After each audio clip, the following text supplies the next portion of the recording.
दोस्तों, उत्तर प्रदेश सरकार में मंत्री और आरएलडी के नेता अनिल कुमार इस वक्त चर्चाओं में आ गए हैं और इस चर्चा में एक एसडीएम निकिता शर्मा का भी नाम सामने आ रहा है। अब अनिल कुमार का निकिता शर्मा से क्या नाता है, इनको लेकर क्या कंट्रोवर्सी सामने आ रही है, हम जानेंगे। हमारे साथ चंद्रकांत जी मौजूद हैं। चंद्रकांत जी, अनिल कुमार और निकिता शर्मा को लेकर क्या बातें हो रही हैं? देखिए, अनिल कुमार उत्तर प्रदेश में विज्ञान प्रौद्योगिकी मंत्री हैं, जयंत चौधरी की पार्टी के नेता हैं और मुजफ्फरनगर ये इनका पॉलिटिकल ग्राउंड है जहां पर ये राजनीति करते हैं।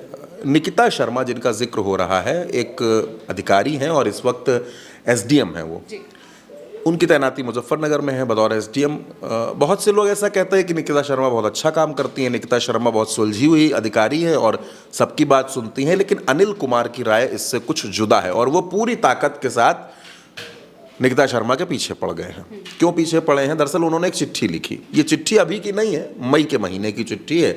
ये चिट्ठी उन्होंने लिखी मुख्यमंत्री के प्रमुख सचिव को। ये चिट्ठी भी आप देख रहे हैं, ये लेटर, अब ये लेटर वायरल हो रहा है। इस लेटर के वायरल होने के बाद बहुत सी बातें कही जा रही हैं। इनका आरोप यह है कि जो निकिता शर्मा है ये जनप्रतिनिधियों को उचित सम्मान नहीं देती हैं। जनप्रतिनिधि यानी विधायक, सांसद, चेयरमैन, मंत्री, जितने भी जनप्रतिनिधि हैं जिनको जनता चुनती है, जो राजनीति में है, उनको ये सम्मान नहीं देती है और जनप्रतिनिधियों के साथ इनका व्यवहार ठीक नहीं है। ये तो एक आरोप इन्होंने लगाया। दूसरा, ये आरोप जो है ये उत्तर प्रदेश में बहुत से विधायक और बहुत से मंत्री लगाते रहते हैं, चाहे सत्ता पक्ष के हों या विपक्ष के हों। दूसरा, इन्होंने एक बड़ा आरोप लगाया। इनका ये कहना है कि मुजफ्फरनगर में जो भूमाफिया हैं, जो ज़मीनों पर कब्जा कर रहे हैं, उनके साथ इनकी मिली भगत है और मिली भगत करके ये प्लॉटिंग करवा रही हैं। वहाँ प्लॉटिंग का जो काम है वो इनके संरक्षण में चल रहा है।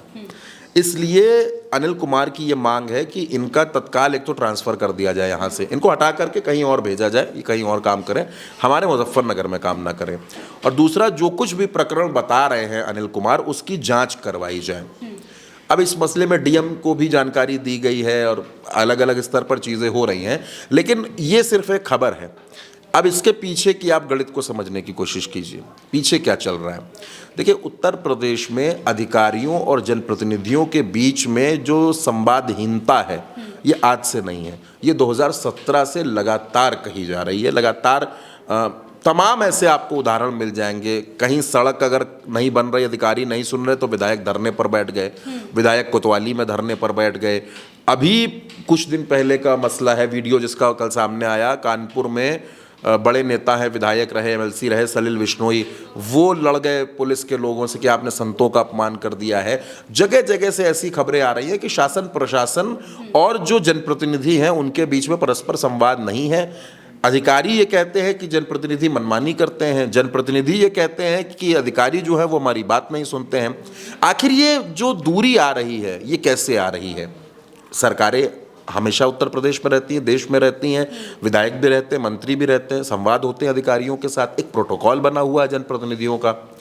बार बार मुख्यमंत्री को इस प्रदेश में यह कहना पड़ा कि अगर कोई विधायक, अगर कोई सांसद आपको फ़ोन कर रहा है और आप फ़ोन नहीं उठा पा रहे हैं तो आप कॉल बैक कीजिए, आप CUG नंबर हमेशा ऑन रखिए। आप अगर विधायक आपसे मिलना चाहते हैं तो आप उनको समय दीजिए मिलने के लिए, उनकी बात सुनिए। क्यों कहना पड़ता है बार बार? क्योंकि बार बार ये सचिवालय से लेकर लोक भवन तक ऐसी चर्चाएं होती हैं कि अधिकारी जो हैं इस समय पूरी तरीके से जो उनके समझ में आ रहा है, जो उनका मन कर रहा है वो काम कर रहे हैं। विधायकों को चक्कर काटने पड़ रहे हैं, डीएम के बार बार जा रहे हैं, काम नहीं हो पा रहे हैं, बार बार एसडीएम से पैरवी कर रहे हैं, किसी की काम नहीं हो पा रहा है। तो देखिए, जो विधायक है वो चुनाव जीत करके आया है, जनता ने उसको चुना है और अगर वो जनता के काम नहीं करवा पाएगा तो फिर कैसे काम चलेगा उसका? वो तो ये चाहता है ना, मैं इलीगल या इलीगल काम की बात नहीं कर रहा हूं, जो काम जनता के हित में है।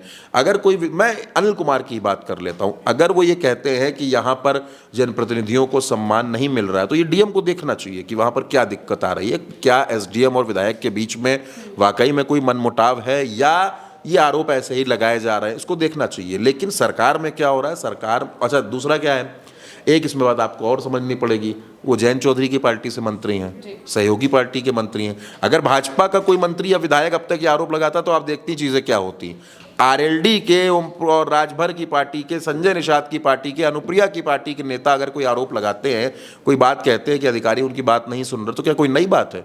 आशीष पटेल ने तो पूरी प्रेस कॉन्फ्रेंस कर दी थी, अनुप्रिया पटेल के पति ने, और सरकार के बड़े बड़े अधिकारियों का उन्होंने नाम लिया था कि हमारी सुनवाई नहीं करते हैं, हमारी हत्या करवा दी जाएगी। ये तो आशीष पटेल मंत्री हैं, उत्तर प्रदेश की सरकार के मंत्री हैं, केंद्रीय मंत्री के पति हैं अनुप्रिया पटेल के। वो आरोप लगा रहे थे, प्रेस कॉन्फ्रेंस कर रहे थे, उन्होंने भी तो कहा। अब ये अनिल कुमार कह रहे हैं, जो जयंत चौधरी की पार्टी के नेता है। ओम प्रकाश राजभर की पार्टी में क्या नेताओं ने ऐसा नहीं किया? क्या ओम प्रकाश राजभर ने ऐसे बयान नहीं दिए 2017 में, चाहे वो मंत्री रहे हो चाहे वो मंत्री रहे हो? क्या संजय निषाद ने अपनी नाराजगी अधिकारियों की कार्यशैली पर नहीं जाहिर की है? जाहिर की है। यानी जो गठबंधन के सहयोगी हैं, जो गठबंधन में साथ में है भारतीय जनता पार्टी के, उनकी सुनवाई नहीं हो रही है।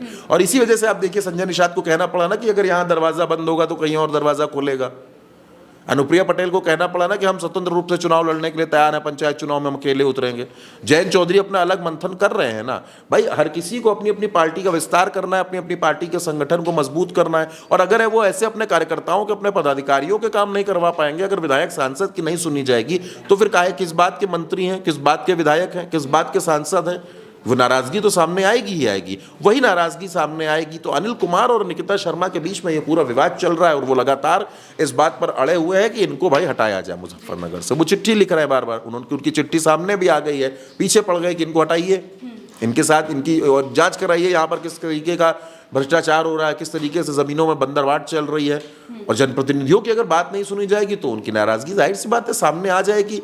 और क्योंकि ये बीजेपी के नहीं है, मैं बार बार आपसे कह रहा हूं कि सहयोगी दल के हैं, तो इनकी उतनी सुनवाई हो सकता है कि ना हो रही हो। लेकिन जो भी है, ये संदेश ठीक नहीं है और ये संदेश जनता के लिए ठीक नहीं है। उस जनता ने, जिस जनता ने इनको जनप्रतिनिधि बनाया है, जिस जनता ने इनको चुना है, उस जनता के पास जब ऐसी तस्वीरें जाती हैं कि आपके नेता की, आपके मंत्री की, आपके विधायक की बात सुनी नहीं जा रही है, तो जनता को लगता है कि हमने किस आदमी को विधायक बना दिया, जो अब हमारी बात को मजबूती से ना कह सके, जिसकी अधिकारी सुने ना, तो इनके लिए तो अगला चुनाव जीतना आफत हो जाएगा। देखिए ये बहुत बड़ा फैक्ट है। जब जनता को ये लगने लगे कि हमारा विधायक हमारा काम नहीं करवा सकता, इसके फोन में वो दम नहीं है कि हमारा काम करवा सके, तो उस क्षेत्र में बदलाव होता ही होता है। और यही बात है कि इन लोगों को अब डर इस वजह से सता रहा है कि आप देखिए 2025 खत्म होने को आ गया, आधा 2025 बीत चुका है, 2026 बचा है, 2027 की शुरुआत में चुनाव होना है फरवरी महीने में, यानी 1 साल का वक्त बचा है। अब 1 साल में क्या सुधारें, क्या क्या करें, कौन कौन से काम करवाएं, क्योंकि 2 साल से तो अभी तो इतने दिन से 2024 से तो जयंत चौधरी की पार्टी के लोग सत्ता का आनंद ले रहे थे, सत्ता का आनंद उनको आ रहा था, सरकार में मंत्री बन गए थे और सबका यही हाल था। अब इनको चिंता सता रही कि अब तो जनता की अदालत में जाना, अब तो पंचायत चुनाव आ गए, अब तो हाथ जोड़ना है और पंचायत चुनाव तय कर देंगे कि उत्तर प्रदेश में होने क्या वाला है। ग्रामीण राजनीति उत्तर प्रदेश में यह तय कर देगी कि उत्तर प्रदेश में क्या होने जा रहा है। क्षेत्र पंचायत, जिला पंचायत और ये ब्लॉक प्रमुख, ये जिला पंचायत अध्यक्ष, ये गांव के प्रधान, ये सब चुनाव बता देंगे कि उत्तर प्रदेश में ग्रामीण जनता का मिजाज क्या है। भाई आज भी उत्तर प्रदेश में अगर आप बात करेंगी मुझसे तो 279 सीटें, 279, यानी बहुमत के आंकड़े से बहुत ज्यादा 279 सीटें ऐसी हैं जो टोटली ग्रामीण परिवेश में हैं, जो रूरल एरिया है, जहां पे गांव का आदमी, ठेठ गांव का आदमी रहता है। तो पंचायत चुनाव से पता चलेगा। और इसी वजह से ये असल में कसमसाहट है, ये नाराजगी है कि आप जनता के काम नहीं करवा पा रहे, जनता की आप सुनवाई नहीं कर पा रहे। तो जब आपका गुस्सा कहीं एक जगह से आएगा तो कहीं दूसरी जगह निकलेगा, तो अधिकारियों पर निकल रहा है। और अधिकारियों और जनप्रतिनिधियों के बीच में जो संवादहीनता है वो जग जाहिर है, कोई नई बात नहीं है, हमेशा से सामने आ रही, 2017 से लगातार सामने आ रही है। और वही ये पूरा प्रकरण है जो जिस खबर के बारे में आप बता रही थी। बिल्कुल। और अखिलेश यादव भी बार बार यही कहते हुए सुनाई देते हैं कि जो जनप्रतिनिधि हैं, जो मंत्री हैं, उनमें और अधिकारियों के बीच में संवाद नहीं होता है और इसका खामियाजा खास तौर से जनता को भुगतना पड़ता है। और अब जो सहयोगी पार्टी के मंत्री हैं उनकी तरफ से लगातार बयानबाजी हो रही है, वो कह रहे हैं कि अधिकारी हमारी सुनते नहीं हैं, वो चिट्ठी भी लिख रहे हैं। अब इस चिट्ठी के क्या मायने निकलते हैं, क्या जाँच में सामने आता है, आने वाले वक्त में पता चलेगा। मेरे साथ फिलहाल इतना ही। आप देखते रहिए भारत 100।